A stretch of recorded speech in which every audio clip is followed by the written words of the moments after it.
So I want to talk about fertilizing and treating water, irrigation water, fertilizing through irrigation, fertigation, and chemical treatment of water. Um, so why inject chemicals into the water? The most common in Utah by far is aqueous fertilizers, especially nitrogen fertilizers. So this happens in on a lot of scales, nurseries, large farms, home farms, all over we see this. And this will be the most common form of what we generally call chemigation, which is any chemical application through an irrigation system.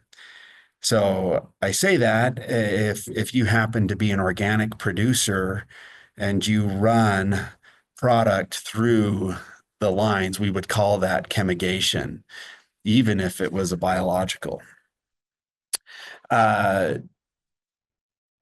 Drip and micro irrigation systems often require chemical maintenance. And this we'll see is something that um, is often requires acid injection and is many products are organic safe, organic compliant. Okay, so um, some things we might inject. And then I'm going to talk a lot of this about safety. So if you're interested about specific products, fertilizer products, I'm not going to get into that. There are many products that you can look at. The one caution I'll give is to generally avoid mixing products. The reason is that the chemistries of certain fertilizers will cause the ions to precipitate and fall out of solution, and they won't be effective. They'll end up clogging irrigation systems or getting filtered out. One reason for putting in chemical injection before filters. And so they're not effective. So you really have to watch that chemistry. So from the standpoint of a small and urban farm producer, I just recommend not mixing product unless you find credible, specific guidance otherwise. For chemical maintenance of drip and microsystems, we have maybe three main things we're worried about. One is the development of biological films inside of drip lines. So you get bacteria often or other microbes growing on the inside surfaces of a drip line, often while it is off. They create a film, they clog emitters, and you're in a world of hurt. So one thing you can do, very simple, is apply sodium hypochlorite, household bleach. You inject this into your lines. I've given three different concentrations. Typical household bleach is at 5.25% sodium hypochlorite solution. And then some of the other options, some of the ultra and concentrated bleach solutions are, in this 8.25, 6 range. You can kind of see. So if you knew what your system flow rate was, if it's a drip system, count up all your emitters and kind of multiply that by their discharge rate and figure out what your system flow rate is. And then you can come over and you can figure out how much of this bleach concentration you'd have to inject per hour. Okay. So in this case, if I was a 10 gallon per minute system and I was running the 6%, let's say I'm running the 5.25 because that's more common. I'm running the 5.25 bleach straight through an injector. I would need to apply that at about 22, 23 gallons per hour. And I would do this at the end of each irrigation. Okay, there's a couple recommendations. I included a couple here, one from Rutgers University and one from the University of California Ag Natural Resources. So you want to make sure that you pick a strategy and kind of go with it. But one strategy is at the end of irrigation, every irrigation or most irrigations, I run a slug of uh, of bleach basically through the line, and I'm targeting 20 parts per million. So that's where I'm getting these numbers from. Okay, so I run at this rate, and I run long enough that that solution has gone through all the lines. Okay, so basically that it's running at that concentration out your last emitters. That really depends on the size of the system. Big systems, that might take a half hour. Small systems, you can kind of guess about what that would be by turning on your system, going to the end of your furthest line and seeing how long it takes before it's kind of all the way up to pressure and dripping normally. Then expect it to need to run bleach for about that long. Okay. So you will do that.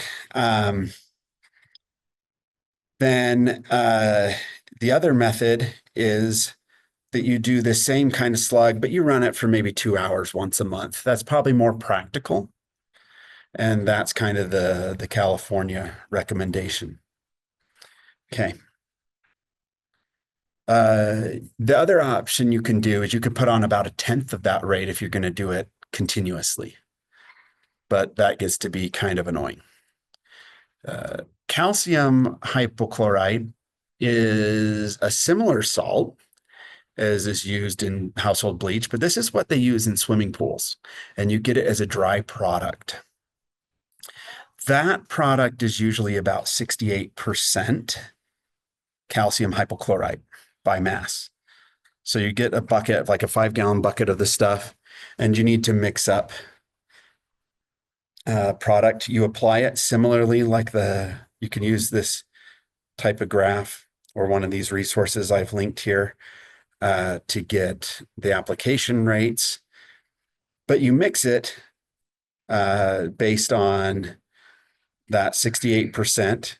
Then we can go, okay, well, what if I wanted to recreate household bleach but use swimming pool salts? I would go, or swimming pool chlorine, I would go up to about right here in the line, and you'd need to add about 6.5 pounds per 10 gallons. So that's another option that's available, especially if you're concerned about the additional sodium you would be adding to the system otherwise. So those are two ways to chlorinate to protect against biological films. There are other options. One that was discussed by Jose was ozone. So that's why I got the lightning photo there. And then sulfurous acid, which is a weak acid related to sulfuric acid. Another one that is very common in agricultural situations is hypochlorous acid, not to be confused with hypochloric acid, which is a very strong acid. Hypochlorous is an acid that you buy an electrolysis machine, you pour salt into it, and it generates the acid on site. There are devices, they cost a couple $1,000s to do that. Very effective antimicrobial and mild acid and organic compliant. Okay.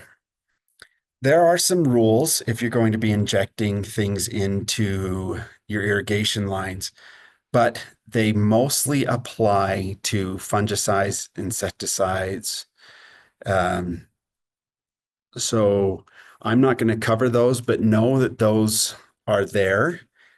One thing to pay attention to is if you have a product that's labeled, and it will a chemical, and you're wondering if you can run it through an irrigation line, look at the label. If it tells you not to apply it through an irrigation system, don't.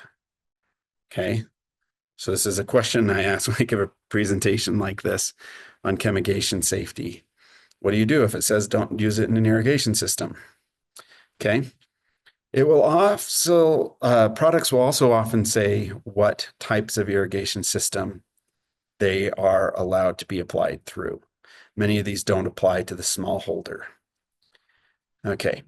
The one I want to pay just a little bit of attention to is if you're applying any chemical, like a fertilizer, through an irrigation system, you want that irrigation system to be performing well. You want it to not be non-uniform. All right. So this is just an example of a catch can test on some sprinklers in Kaysville. We did for a demonstration. I'm not saying you need to do a catch can test, but your system should be well designed and well maintained. Now, a big one on the safety side. If you are applying chemical through your irrigation system and your irrigation system is connected to a public water system, you have to have prescribed safety devices.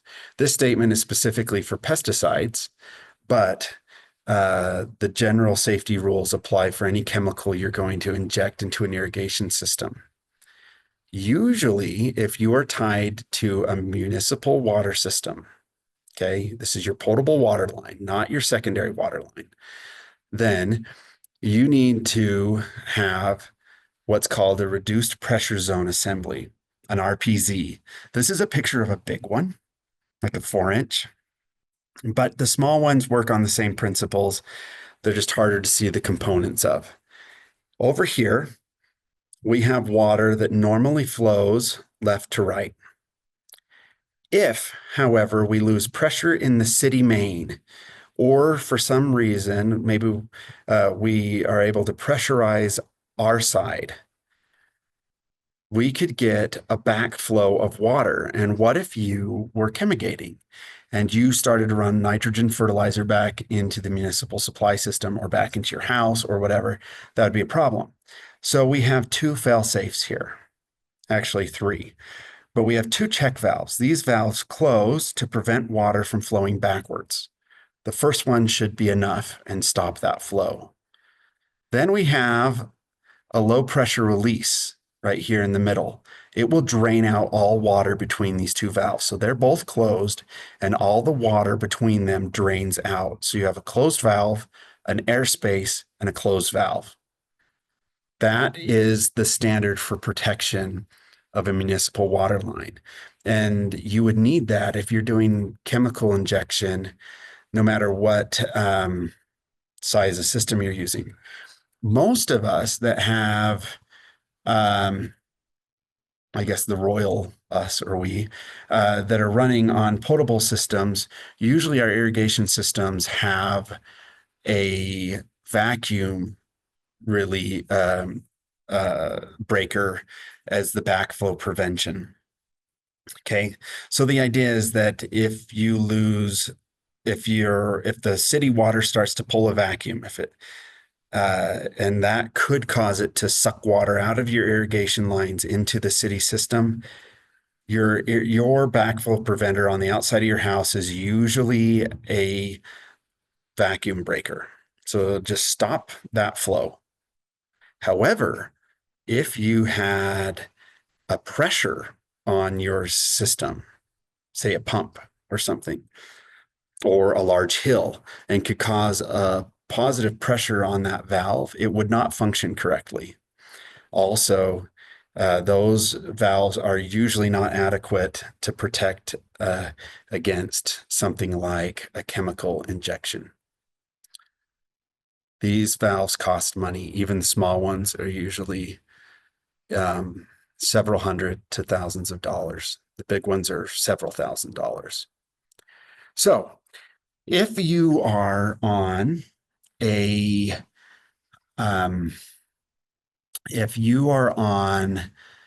secondary water system, there is another way. Okay. People realized back in the 80s when the rules were coming out about backflow prevention for chemigation, they realized it was going to be hard to enforce to have the RPZs in the case of just regular irrigation supply. So the what I'm talking about now is going to be talking about only using secondary water. They decided, hey, to get a full air gap or a double check with a reduced pressure zone is going to be difficult. We're going to recommend a simpler system with a single check valve. You're seeing the cross section of a valve here with an air vent to release the pressure or the vacuum, and a drain so that if we are injecting chemical over here downstream of the valve and water starts to flow backwards, that closes, we drain out the line, the supply line, and we reduce the risk of chemical getting into the water supply, the canal, the well, whatever. Okay. Here is one. This is a 6-inch. So this is kind of what you'd use in a larger setting. But it's one I use for demonstrations. You can see I'm holding back the check right there. Hopefully you can kind of see the black disc I'm holding back there. You can see where the air vent would go on the inspection port, where this ring lock fitting is. The injection port itself has a plug on it right here. That check sits in the big part of the body. And then this is the vacuum drain. The vacuum release, or the drain valve itself is right here. I call that a vacuum drain, but it's just a low pressure drain. The under pressure, fairly low pressure, the seats and seals off the drain. Otherwise, it's open. You can create this yourself with a check valve, an air vent, and a drain. Another thing when you're doing chemical injection, if you are running an injector where pressurized water could flow back into your chemical supply tank, then we need to have some kind of protection. And I meant to put a photo of this, but I neglected to take a photo. I have a demonstration one I use. So you're stuck with my sketch, but what you have is you have the chemical going into an injector, which squirts out into the midstream of the flow.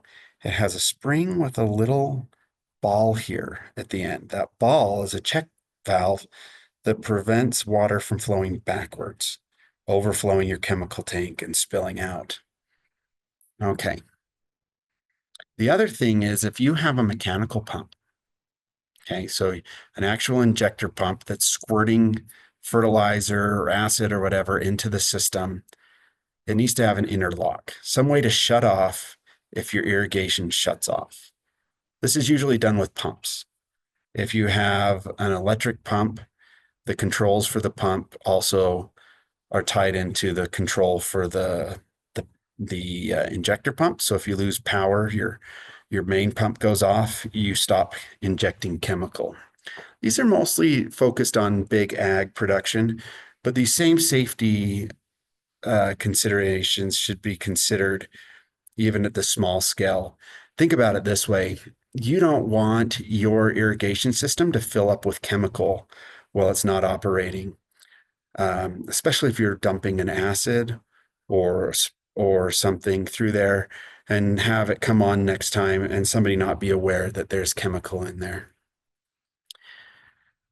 There are a few kinds of pumps. Piston pumps and diaphragm pumps are common for large scale injection.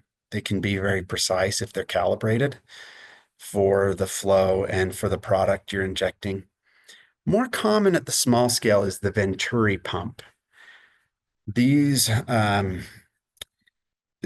similar whenever you have a system that has maybe like a hose and then it has like a little tube that goes into like a bucket of fertilizer that it sucks in. Greenhouses use this type of thing a lot. This works on the Venturi principle, and the Venturi is just like what I've drawn here. When you have a constriction in the flow, this case kind of like a hourglass shape, as the flow speeds up through this constriction, it draws the pressure drops right there in the middle. compared to right upstream. They can use that to draw a vacuum basically and suck chemical in at a rate that's kind of proportional to the flow rate. So these are very common. And if there's no flow, there's no suction. So you kind of got that interlock safety. You can get somewhat similar principle. It's not doesn't run the quite the same way, but you get the kind of similar effect when you run like a Miracle Grow spray or something. I actually do fertilizer injection in my garden just using a Miracle Grow thing. In that case, you're not getting a constant rate of chemical application, but if you put how much fertilizer you want to apply in the thing and let it run until it's kind of clear and all applied, you'll have done an okay job. Okay, here's the full picture. You have a water supply, some source. Could be secondary water source, could be an actual open water source, whatever. There's a supply pump, or maybe there's not if you have a pressurized system. You're going to have some connection between whether or not water's flowing and the injection pump. You're going to have a backflow preventer with a vacuum release and a low pressure drain between your injection point and the pump. And then you'll usually have filtration downstream of the injection pump point. You have a chemical tank. This could be just a small bucket. Okay. If your main source is municipal water, your backflow prevention should be an RPC. This one, you don't have to worry about the equation right now, but remember to flush lines after you do chemical injection. If you're doing a mild bleach injection for disinfection, that's kind of different. You're not applying at any rates that are going to be hazardous, anything more than you'd be using for disinfection in your home. But if you're applying fertilizer or an acid, let's flush that out before you are done irrigating so that there's no surprises when you fire up the line again. We have this guide. We also have a fertigation guide that you're welcome to check out. A lot of this is geared towards larger agricultural production, but the principles are all the same. So with that, I am done, and that kind of wraps up our session. If you have any questions. We just have one question from Nathan. For cleaning lines, have you ever used chlorine dioxide? Would the concentration be similar as sodium hypochlorite? Right, you can use chlorine dioxide, and you can also use straight chlorine gas if you want to. I encourage you to look at once we post these slides, I encourage you to look back at the link, especially the link from the University of California that I had a few slides early in the presentation. There's more on that. And if you look at that, that'll avoid me saying something inaccurate here. But in general, regardless of the chlorine product, you'd use that same kind of relationship like I showed in that graph. And if you like equations, the equation that I use to make the graph it's actually in both of those links. So.